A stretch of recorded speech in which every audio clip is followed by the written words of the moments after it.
تجادلوا أهل الكتاب إلا بالتي هي أحسن إلا الذين ظلموا منهم وقولوا آمنا بالذي أنزل إلينا وأنزل إليكم وإلهنا وإلهكم واحد ونحن له مسلمون وكذلك أنزلنا إليك الكتاب فالذين آتيناهم الكتاب يؤمنون به ومن هؤلاء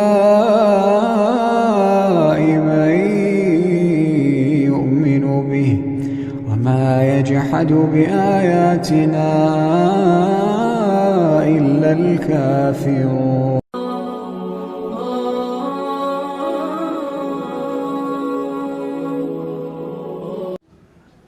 امیر عمر کا قول ہے رضی اللہ تعالی عنہ، فرماتے ہیں کہ حاسبوا انفسکم قبل ان تحاسبوا، تم اپنے نفس کا محاسبہ کرتے رہو قبل اس کے کہ کل قیامت کے دن تمہارا محاسبہ کیا جائے.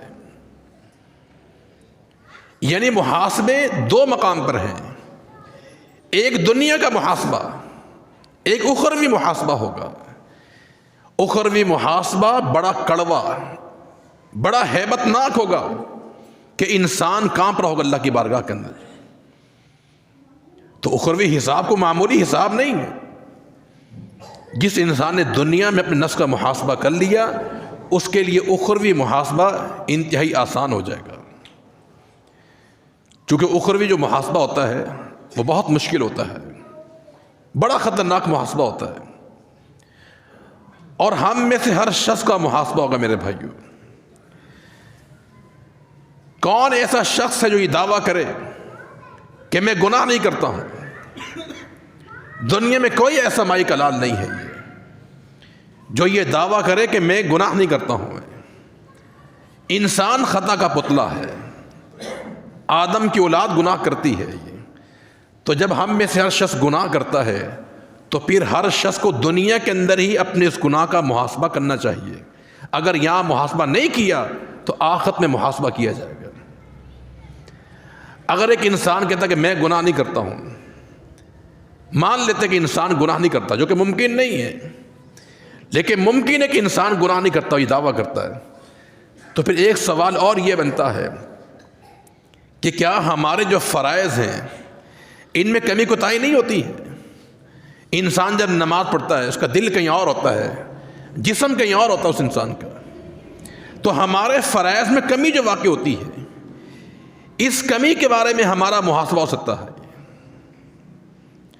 اب یہاں بھی کوئی دعویٰ کرے کہ نہیں میرے فرائض پورے ہوتے ہیں، میں حضور قلبی سے نماز پڑھتا ہوں، میرا خشوع خضوع دماغ دل نماز پر پورا متوجہ ہوتا ہے، جو کہ ممکن نہیں، انسان ہے. امیر عمر جیسا بندہ، ان کے بارے میں آتا ہے رضی اللہ تعالی عنہ کہ انا اجاحش وانا فی الصلاۃ، کہ میں نماز بھی پڑھا رہا ہوتا تھا اور نماز کے اندر ہی جہاد کے لیے لشکر بھی ترتیب دے رہا ہوتا تھا. امیر عمر جو ہے نماز کے دوران بھی لشکر کی ترتیب دی جا رہی ہے. تو میری آپ بھی کیا حیثیت ہے میرے بھائیو؟ نماز میں خیال انسان کو آ سکتے ہیں. اگر پھر بھی ایک انسان یہ دعویٰ کر دے کہ میرے فرائض میں کوئی کمی کوتاہی نہیں ہے، میں نماز بڑی توجہ سے پڑھتا ہوں، دل میں خیالات نہیں آتے، جو کہ ممکن نہیں، اگر یہ مان لی جائے بات، تیسرا سوال یہ ہے کہ اللہ تعالی نے ہم پر جو آج تک انعامات کیے ہیں، احسانات کیے ہیں، کیا ہم نے اس کا شکر ادا کر لیا ہے؟ یہ ایک ایسا سوال ہے کہ کوئی انسان اس کا دعویٰ نہیں کر سکتا کہ میں نے اللہ تعالیٰ کا حق ادا کر دیا ہے، کیونکہ اللہ تعالیٰ کی نعمتیں اس قدر ہیں کہ انسان شمار نہیں کر سکتا. جب شمار نہیں کر سکتا ہے تو شکریہ کیسے اس کا ادا کر سکتا ہے؟ وَإِن تَعُدُّوا نِعْمَةَ اللَّهِ لَا تُحْصُوهَا، اگر تم اللہ کے نعمتوں کو شمار کرنا چاہو بھی تو لا تحصوها، تم اللہ کے نعمتوں کو شمار نہیں کر سکتے. جب انسان اللہ کے نعمتوں شمار نہیں کر سکتا ہے تو شکریہ کیسے ادا کر سکتا ہے؟ تو کل قیامت کو یہ محاسبہ کیا جائے کہ انسان میں نے تجھ پر اتنے احسانات کیے، انعامات کیے ہیں، تو نے کتنا میرا شکر ادا کیا ہے۔ تو یہ 3 قسم کے دعوے میرے بھائی سامنے رکھیے آپ۔ تو حاسبو قبل ان تحاسبو، اپنے نفسوں کا دنیا میں محاسبہ کرو قبل اس کے کہ تمہارا آخرت میں محاسبہ کیا جائے۔ تو انسان سے حساب و کتاب لیا جائے گا اللہ کے نعمتوں کے حوالے سے، اللہ تعالیٰ کے انعامات کے حوالے سے کہ انسان تجھ پر اتنے میں نے انعامات کیے تھے، احسانات کیے تھے، تم نے سے کتنا شکر ادا کیا ہے یہ۔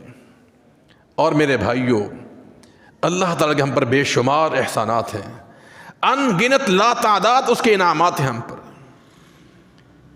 ماں کے پیٹ سے لے کر زندگی کے آخری سانسوں تک اس قدر اللہ کے انعامات احسانات ہیں کہ انسان کو شمار نہیں کر سکتا۔ پھر دنیاوی انعامات الگ، اخروی انعامات الگ، جسمانی انعامات الگ، مالی انعامات، اولاد کی نعمت، ان گنت انعامات انسان پر۔ بعض انسان پر ایسی نعمتیں بھی ہیں کہ انسان کو ان کا احساس نہیں ہوتا ہے۔ احساس تب ہوتا ہے جب انسان سے وہ نعمت چھن جائے یا پھر کسی ایسے شخص کو دیکھ لے جس کے پاس وہ نعمت موجود نہ ہو، پھر احساس انسان کو ہوتا ہے۔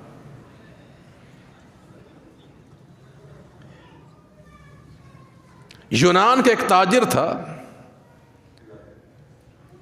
باقاعدہ کاروبار اس کا جہاز کا تھا، ارب پتی آدمی۔ جب اس سے انٹرویو لیا گیا تو اس سے یہ بات پوچھی گئی کہ آپ کی سب سے بڑی خواہش کیا ہے؟ اس نے کہا میری سب سے بڑی خواہش یہ ہے کہ مجھے ایک عارضہ لاحق ہے، ایک بیماری مجھے لاحق ہے، وہ بیماری میری صحیح ہو جائے۔ کہا وہ بیماری کیا ہے آپ کی؟ کہا میری آنکھوں کے جو پلکیں ہیں ان میں بند ہونے کا کھلنے کا جو نظام ہے اللہ کی طرف سے یہ ختم ہو چکا ہے، یہ ہمیشہ نیچے رہتے ہیں۔ یہ میں نے اس کا بڑا علاج کروایا لیکن یہ آنکھوں کی پلکیں صحیح نہیں ہوئی ہیں۔ تو کہا تم پھر کرتے کیا ہو؟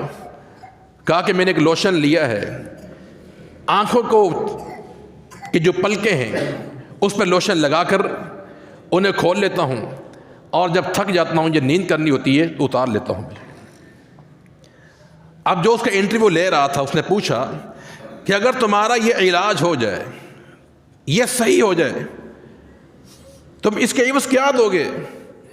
اس نے کہا میں اپنا پورا اثاثہ خرچ کرنے کو تیار ہوں اس کام کے لیے، جو ہے کہ یہ جو انسان کی پلکیں ہیں کھلتی ہیں بند ہوتی ہیں، یہ قدرتی ہوتی ہے میرے بھائیو، یہ انسان کے اختیار میں نہیں ہے۔ آنکھ کا جھپکنا کھلنا یہ انسان کے اختیار کے اندر نہیں ہوتا ہے۔ یہ دلوں کی دھڑکنیں بھی انسان کے اختیار میں نہیں ہوتی، خود بخود چلتی اللہ کی طرف سے، جو ہے یہ ہاتھ کا ہلانا یہ آپ کے اختیار میں ہے، لیکن آنکھوں کو جھپکنا یہ انسان کے اختیار کے اندر نہیں ہوتا ہے۔ یہ اب وہ تاجر ارب پتی آدمی کہتا پورا اثاثہ خرچ کر دوں گا اگر میری پلکیں صحیح ہو جائیں۔ میرے بھائیو، ہمارے پاس یہ فری میں اللہ کی نعمت موجود ہے، اس کا ہمیں احساس نہیں ہوتا ہے۔ یہ ہوا اللہ کی نعمت ہے، یہ سورج اللہ کی نعمت میرے بھائیو۔ آج یہ پنکھے، یہ بجلیاں، ان کے کتنے بل انسان کو بھرنے پڑتے ہیں، لیکن اللہ کی طرف سے مفت ہوائیں چلتی ہیں میرے بھائیو۔ یہ سورج کی روشنی ہمارے پاس موجود ہے ہر لحاظ سے، جو ہے یہ تو اللہ کے بے شمار انسان پر انعامات اور اس کے اکرام موجود ہیں۔ یہ لیکن ہم نے شکر سے کتنا ادا کیا میرے بھائی؟ کوئی شکر ہم ادا نہیں کرنے کو تیار نہیں ہے۔ یہ تو حاسبوا قبل ان تحاسبوا، دنیا میں اپنے نفس کا محاسبہ کرو قبل اس کے کہ قیامت کے دن تمہارا کڑا حساب لیا جائے۔